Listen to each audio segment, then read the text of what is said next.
Kick this off, Lunchtime Live with Colton and Brandon. We do this once a month now. The last one that we did was based around swarming. And today we're going to talk a little bit about how do you transform QA teams into valuable strategic business assets. Just before we get going, we are welcoming the sunshine. As I mentioned last time, we had a ton of snow, but we're actually getting spring now. It's a little bit late here in Utah, but we're happy to have it. So with that, we'll get started. And just kind of ground rules, as we've talked about in the past, we're going to kind of go through a couple of points. Colton will mostly lead this conversation, but anybody that has questions, you want to type them in and put them in call messages, feel free to do that. Or if you want to raise a hand and just ask the question in person, feel free to do that. We're willing to do either one. So we'll let Colton get started. All righty. Awesome.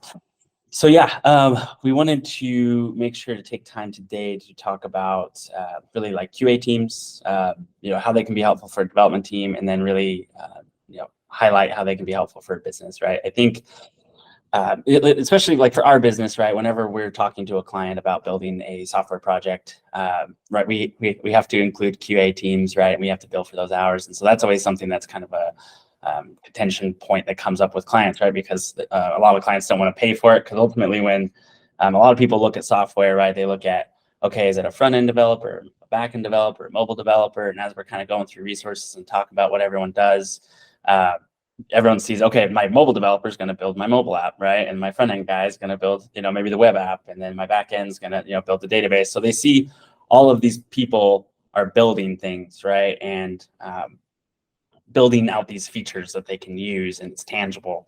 A lot of people kind of see QA as more of like an afterthought, or even kind of like an insurance policy, right? Like nobody wants to pay for insurance. Everyone hates that coming out of their account every day, but up until you need it, right? Yep, exactly. So it's one of those things that you pay for every day, that you may never really visually see the value of it, but it's extremely valuable, right, when you need it, or really the functions that it's providing in the background.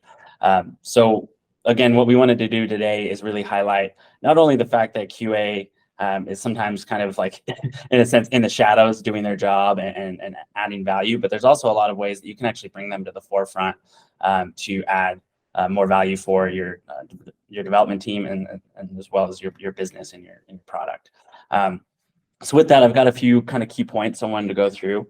The first one is the fact that you want to align your QA team's goals with your business goals. So the QA engineers, or even just manual, QA assets, their core function, right, is to make sure that the application is working and working properly, finding bugs, but also making sure that features are working correctly, right? So many QA, ours included, are trained to have that attention to detail, right? We hire people for that skill set, and also, we train for it. But one is, attention to detail, trying to find those issues, trying to test in it, a million different ways to try to even go out of their way to try to break the application, right? So we can cover that use case. But also, QA is very product focused as well, right? Sometimes the development team can kind of get in the weeds of just building out the functionality or writing the code. And sometimes they may lose sight of, why are we building this? Who is it for? What type of user is using this feature? Or maybe even there's several users that use this feature. So the development team may look at the user story and build it for that user, like a single user. Whereas the QA is constantly thinking like, what are all the user types that are using this? Who is the person that's using it? What kind of personality do they have? What's their technical aptitude? Why are they on this page? Why are they using this feature? They're always thinking about it in all of those different ways to make sure that you have a solid product.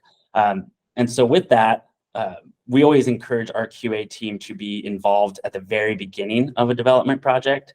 A lot of people want to bring them in, once you've started development or towards the end, right? You want to start testing to make sure things aren't breaking or finding bugs. But it's actually very valuable to bring them in at the very beginning of a project to help scope things out, right? Because since that person's in that mindset of really trying to find all these different use cases and user stories and scenarios, instead of having them come in at the end and find all these issues, and present that to your development team, you actually have them in the planning phase with your development team and your product owner. So as you're building out these features and you're writing these user stories, all of those key points are actually added into the requirements. So that way we're handling all of those requirements up front rather than in the rear. So that's really my main first big point is really integrating that QA team at the beginning and really making sure that they're included in the business goals and vision and not just strictly looking for bugs. Yeah, and honestly, it doesn't matter if you're building a new startup or a product within the company. It's kind of all the same if you're using build, measure, learn process, right? The faster that you can find these problems or these bugs or whatever, it's not only going to help development, but it's actually going to help your business as well to kind of flesh out those things and on the business side, be able to find a solution and then get back to development. So it's really good on both sides as well. Definitely. And my next point is collaborating with other departments. It kind of will touch base on what I've already stated, but obviously, like I've already stated, is having QA included, in the initial planning, working with the product owner, maybe even stakeholders, being involved really right in the product side of things, as well as the development team, but also even getting involved with like marketing and the designer and the UI UX guys. Having them involved in all of those assets, again, is going to be extremely helpful and beneficial because, again, maybe, if the QA works with the UX designer, that same frame of mind, again, trying to think of who's using the product, what are different pitfalls that users can fall into, is really helpful and for the UX guy, right, and could improve their quality. Same with marketing, right? Who are we marketing this product to? Who's using the product? Having that person really intertwine with all of those different departments is extremely helpful and can benefit all of those departments. Because again, people kind of focus in on their lane, right? Like maybe a UX designer or UI UX designer wants to make it look really nice and maybe even understands the different users. But since the QA is tied into many different development teams, that QA resource may find, hey, on a lot of our projects, we find that users that go through a specific type of sign-up flow or have used messaging features always end up running into issues X, Y, and Z. Like this button, they have a hard time finding, or when we design it this way, people have a hard time navigating through the application. So taking that knowledge of being directly tied into existing projects and finding bugs and issues can be valuable to be sent back to the marketing, design, a lot of different departments. Again, because since they're seeing all of these bugs, they can report that. And also a really valuable thing is QA gets a good feedback, not only with their own work, but with users, because they're always just trying to find and collect issues with the application. They'll also identify a lot of things that maybe users have reported as bugs that aren't actually bugs. It's more of a user error. But identifying user errors that the user thought was a bug is really helpful, again, for the UI UX team, because you find a lot of users think that this feature is working a certain way is a bug, when it's not actually any kind of coding error. It's just maybe a flaw that we've identified in the UX of the application, right? So somebody thinks it's it's a bug and it's not working, and it really is working as intended. We identify, okay, actually what we've designed really isn't great. That never happens. Yeah. I can't tell you how many times, like where we're on a development team, we're working with a client, they have, their core users. We build it for them, everyone works, and then they get in another user, that person starts using it, and they think there's issues with the app just because they're not using it correctly. And really, to build solid software, right, that has a good user experience, you shouldn't tell that user, hey, you're using this wrong. You should build a product that is easy for them to understand and drive them into the position to use it correctly, right, and not have to just kind of figure it out on their own. Yeah. So that's my second point. Third point is really implementing automation, right? So this is another thing that I think a lot of people have a general understanding of, and maybe have heard of it, just QA automation. And it goes really, really deep, right? I think it goes a lot deeper than most understand. There's a couple key points with automation. And really, the main point that I'll just kind of get into on the discussion today is that that regression testing, right? That's not only going to ensure that your application is bug free, but it's also going to really increase the deployments and development cycles for your team, right? So instead of your QA engineer having to continuously go back and test every single feature and every single asset, right? They can build out these test suites that can automate the process of testing something that's already been completed. That's going to really speed things up. And it also kind of helps put in some boundaries to ensure that we're not jumping around and changing functionalities too much. That helps the QA kind of raise their hand of saying, hey, I've got an automation suite created for, let's say, the sign-up flow.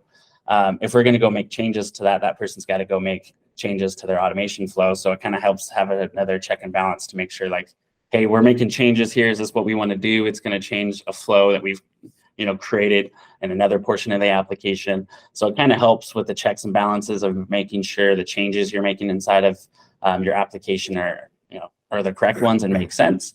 And then on top of that, which I've already stated, is it's just going to drastically improve your development speed and deployment, being able to test, an entire application with a click of a button instead of having someone go through and risk them missing something, on the 10,000th time that they had to go through and manually test this piece. I don't know if you have anything. No, I think, and kind of a shameless plug here, but that's something that we do, obviously. And not only that, but when it comes to business, when you start thinking of custom software and what can we build, what should we build, a lot of stuff that we're doing right now is integration with different SaaS products or whatever, or automation. So we're still running into people in our sales department who are using spreadsheets for one reason or another and need to automate those things. So automation across the board, super important for your company. And it doesn't have to be some, $50,000 to $100,000 project. You can start automating certain parts of your business, create efficiencies, and obviously that's going to have a huge ROI for you. So keep those things in mind. And we actually have a question here, and I think it weaves a little bit into this next part, which is Jake asked, does having a dedicated QA specialist help facilitate CI/CD? And Colton can explain CI/CD as well. Yeah, so CI/CD is a continuous implementation and continuous deployment. Yeah, I almost said development. It goes both ways, actually. Right, kind of synonymous in a way.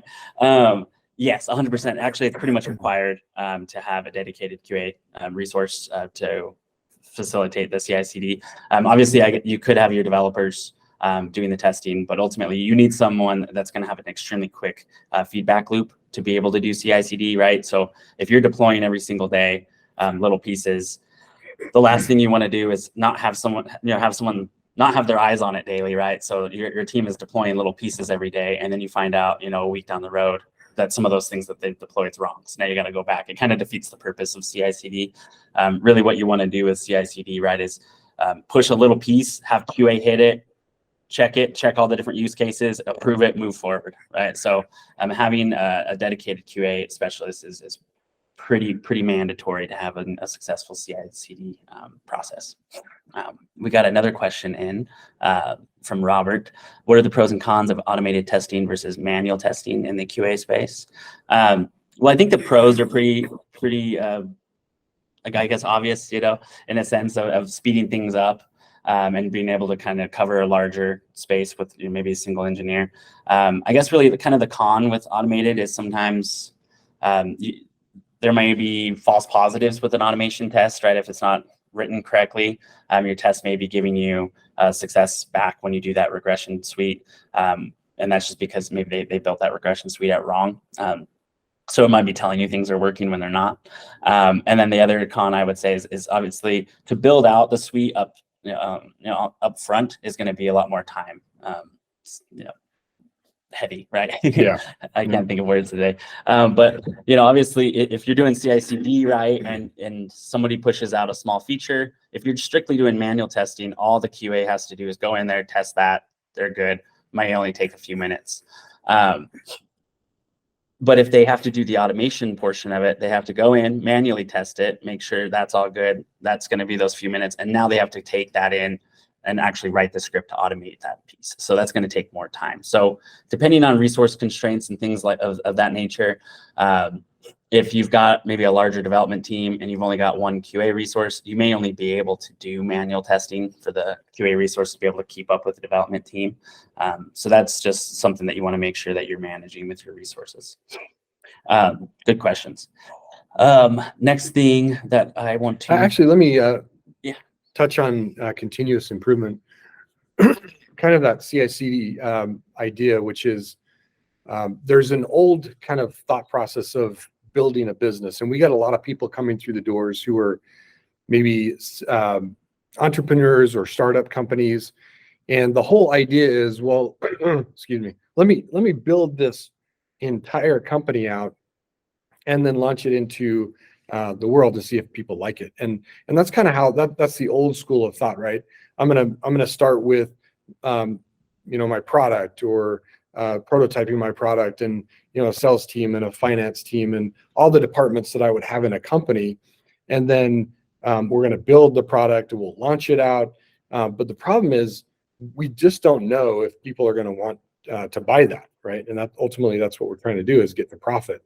And really this whole idea of building smaller pieces. Now, whether you disagree with the whole lean concept or whatever, or a variation of that, it still proves that building smaller pieces and launching those into a market, or if it's a big company, a concept or a product that a department has taken on, you can take that smaller piece and you could test it out. So there's a lot of ways that you could do that. Ultimately, you're going to save money, so the risk is in your favor, right? So you'll save money, you're going to save time and through management and resources. And so there's a ton of reasons on the business side to use a model like that. Whatever model you use doesn't really matter. It's kind of, as long as you have that principle in mind. So the continuous improvement, deployment, it really pans out the same in business as well. Yeah, and to add on to that, as far as the continuous improvement with the team, again, I think with a lot of organizations, QA is kind of an afterthought. So I think there is a lot of time and effort put into really improving and looking at different ways to increase efficiency with the development team. And so a lot of people will focus in on maybe the project manager, the scrum master, the ticketing system, the developers. They're always looking at ways to optimize those things and improve. And we don't see, especially from a lot of our clients, we don't see a lot of talk about, how can we optimize or increase efficiency with the QA team, or even people, right, we've worked with that already have QA. A lot of people see it as a way of, hey, I've got a QA engineer, they test things, we're done. The person's there, they're going to test things, and that's kind of, that's it, right? That's the last thought that goes into it. But QA is just like anything else on a software development team, or even, I guess, any position in any organization. They can always be improved with their processes. There's always new platforms and tools and ways of doing the testing that can increase, efficiency and finding additional issues within the application, and really speed things up. I think, right, a lot of the time when we talk about testing, what we're looking for and thinking about is maybe just functional testing, right? Like, for an example, I put in my credentials, I hit sign in, I get an error, that's a bug, finding things like that. But also you can build an automation to actually test to make sure your application is responsive, and they can put in testing to make sure that the UI is correct. They can even automate that to make sure UI isn't broken in certain places. There's not elements overlapping with each other. And then another one that, again, a lot of people don't think about, or it's an oversight unless you're engaged with like HIPAA, you're dealing with sensitive data, but you can do penetration testing as well, right? Make sure that your QA can actually, sometimes in some cases, sometimes they may have to use an additional resource, but they can do kind of like white hat hacking, where they can basically act as a hacker, right, and make sure they look for penetration into your application, make sure that there's no gaps, or cracks in your security where somebody can get in and either access the system where they're not supposed to, or grab data from something that they're not supposed to. So there's lots of different ways that QA can be used. And so that just means, right, it's a very valuable resource that you want to make sure isn't ignored, and you're consistently trying to find ways to optimize that team. I think we've got a couple more questions that came in. So from Jacob here, is this why the lean startup method and using a practical agile framework in tech is gaining popularity? Yeah, definitely. I think having a solid QA engineer with the team is going to increase that feedback or speed up that feedback loop, right? And increase the amount of feedback and be able to deliver it to a team quickly, which is extremely important for an agile team, right? If you have to wait a week to get feedback on a feature or identify bugs, that's going to slow things down, and that's going to throw wrenches into sprints going forward, right? So if we've built something, we get no feedback, we start moving on to another feature or a different portion of the application. We're a week into moving into another feature, and now we find out there's issues with that thing we built, last week. That really just puts a toll on your sprint, right? You either have to stop and go back, or you have to finish out what you're doing and then go back, which now means you've got a feature out there with some bugs just sitting out there for your users to access. So it's extremely valuable, and really the agile framework is extremely popular with tech because the tech space moves so quickly, and your users can change so quickly that being agile and be able to move quickly on your feet is extremely valuable. I think Brandon kind of hit on it earlier, but the last thing you want to do is just be building something in the silo, and then you find out, maybe 3 months later, once your product's finished or this cycle's finished, this product you've built, nobody wants anymore, or nobody needs, right? Because it's been replaced in some way. So you got to be able to adjust very quickly. I mean, if you look at kind of my era from maybe the 80s when I was looking at business, there was just so much waste. And just so you know, I mean, Jake, according to, I guess, Jake's question, lean startup, which is essentially, it derives from lean manufacturing. And lean manufacturing is what was originated by the Toyota organization. And all it's basically saying is lean. So you want to lean up everything and eliminate all waste. Well, that just makes sense, whether you're a detractor from that or you actually agree with the philosophies of the current lean processes. It makes sense to eliminate every type of waste and focus only on those things that are value adds. So that's why it's come along that conveyor belt, I guess, of business from manufacturing into startup technology and stuff like that, and then into practical agile frameworks. So it just makes sense. Definitely. My next point is you want to make sure you're investing in training and development. It's kind of an additional point to it, what I just covered, but again, it's really valuable to make sure you continuously invest in the training and development of your QA team members.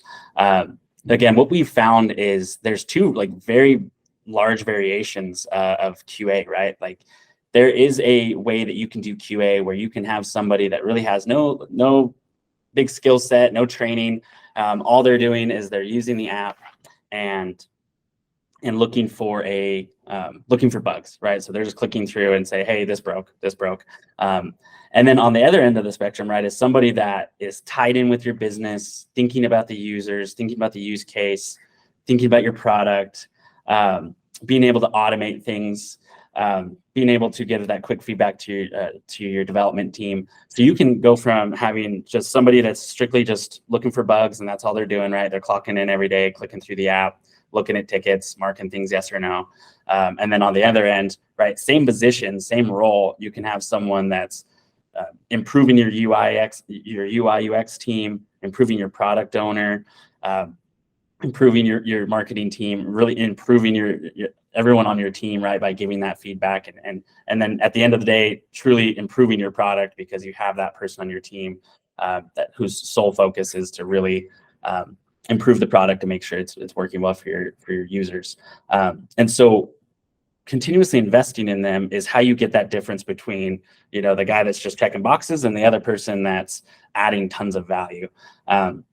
Again, it's what we've seen is it's dangerous with QA to kind of put them in as an afterthought because that's what that's how people work, right, is at the end of the day is you'll pick up on that to realize that you're just kind of in the shadows. All you got to do is like clock in, hit yes, no, clock out and leave. But if you see that your organization is investing in you, wants to grow your skill set, wants to have you become a better engineer or better at your position, that's going to motivate that user or that employee or QA engineer to want to grow and want to be better. Right? Once they're motivated to do a good job, they're going to do better work for you. So I think it's kind of a no-brainer that obviously if you want to have better employees that produce better, you want to make sure you invest in them and make sure that they know that you want to invest in them. Absolutely. Awesome. So next is really the last point I've got is measure and communicate value. Again, I know I'm going to kind of beating it to death, but making sure, your QA is not an afterthought. So we want to make sure that you have processes in place to measure the QA and what they're doing. So one, make sure that you have a method of tracking what work they're doing. And then also make sure that you have a method to communicate their value, right? Maybe identify how many issues that they've found, right? In sprint by sprint or even in the total process. Identify how much of the application has been automated for regressions testing. Really just find different ways to make sure that you have a feedback loop for your QA team. So then that way you can understand what value they're bringing. You can provide that information to stakeholders as needed. And then again, you can communicate that information back to your QA team so they can see the difference that they're making with your team and with your product. If it works for baseball, it pretty much works for any industry. If we didn't learn anything from Moneyball, other than predictive analysis, it can definitely be of value to almost any industry, I think. And so, pulling out those numbers, computer generated numbers, it's almost a very close parallel to that, when you have especially automated QA, and then obviously just a QA looking through. I mean, you're going to find things that you wouldn't have seen. And it's something that, like Colton was saying, you may not want to do on your own. You want a team to do it. It's kind of like stepping away from, I do painting on the side. So if I'm too close to my painting, I can't see a lot of mistakes that I've made. Once I pull back, it's a lot easier to see those. So I think that predictive analysis piece, especially like in baseball, it changed everything. Right. Yeah, and definitely. And that's why we want to talk about this today, is because we've seen both sides of it, right? We've seen teams where there's a QA engineer that's, finding bugs, identifying those bugs, and giving it back to the development team. And so that's good and all, they're adding some value. And then on the other side, we've seen other projects and teams where, again, same role, QA engineer, they have the same requirements, is involved in every asset of the product and adding value to every asset of the product and every team member. And they can really help your business in multiple avenues. So that's why, again, we want to talk about it because we've seen such a disparity of how the same role can have such a small effect on a team, and then also at the same time have a huge effect on a team and a product. So we want to make sure that this was addressed and brought up, and we really think it can be valuable for a lot of our customers or anybody listening. And there's a question, actually, that's exactly what Jacob is asking. It sounds like investing in QA reduces risk. Mm-hmm. Yeah, absolutely. And obviously through that predictive analysis analogy, that's exactly what you're doing, is you're finding all of those things to reduce that risk. Exactly. And I guess one last point that was kind of came up the other day that, again, is really helpful to have QA is a lot of the times what you'll find with developers or engineers is they'll program something, right, and build it. And then if you go test it, maybe a user tests it and they say, oh, well, no, you have to use the application in this way for it to work, right? Like you have to you have to bend the way you want to use the application so that way my programming works. And that's just going to be a lot of people, right? They built it because, programming is hard, right? Building software is really, really hard. So at the end of the day, even just getting something to work with one avenue is hard. So that's a lot of the time how some engineers are kind of wired. They're like, okay, I got it to work. So now I want you guys to try to kind of pander to me and go down that lane. So if you've got that QA in the development team, Again, not during the planning process, but even during their testing, if they're constantly harping on the developers and let them know like what you're coding right now or the way you're building it isn't going to cover all of the use cases. It's just going to cover this one narrow use case, and I'm going to kick it back. So instead of doing it wrong and then kicking it back and doing it again, you can have that QA engineer involved directly with your team, so that way when their development's actually done and that feature's ready, it's completed end to end. It was just funny because that was something that came up recently on a small project where we didn't have QA. I was seeing more and more of that come up. Oh yeah. So it's really valuable, and it kind of helps with your sanity as either like as a stakeholder or like a project manager. The QA cuts off a lot of that. Yeah, for sure. That's a lot of it coming to you. So. Yep.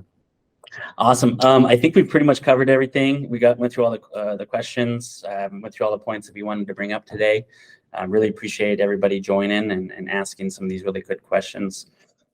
Yeah, we'll wrap it up, but we appreciate everybody being on, and feel free if you have any other questions, reach out to myself or Colton. We can always get back in touch with you. And of course, next month when we have our next Lunchtime Live with Colton and Brandon, we'd love to have you.